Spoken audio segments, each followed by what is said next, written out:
بسم الله الرحمن الرحيم قل إنما أنذركم بالوحي ولا يسمع الصم الدعاء إذا ما ينذرون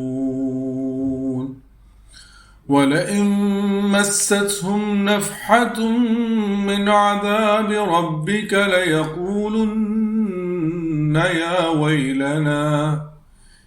ويلنا إنا كنا ظالمين.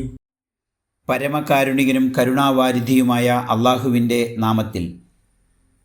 പറയുക, ദിവ്യ സന്ദേശമനുസരിച്ച് മാത്രമാണ് ഞാൻ നിങ്ങൾക്ക് മുന്നറിയിപ്പ് നൽകുന്നത്. പക്ഷേ മുന്നറിയിപ്പ് നൽകുമ്പോൾ കാതുപൊട്ടന്മാർ ആ വിളി കേൾക്കുകയില്ല. നിന്റെ നാഥൻ്റെ ശിക്ഷയിൽ നിന്ന് ഒരു നേരിയ കാറ്റ് അവരെ സ്പർശിച്ചാൽ അവരിങ്ങനെ വിലപിക്കും, ഞങ്ങളുടെ ഭാഗ്യദോഷം, ഉറപ്പായും ഞങ്ങൾ അക്രമികളായിപ്പോയല്ലോ. സൂറത്തുൽ അംബിയ 45-46 ആയത്തുകൾ.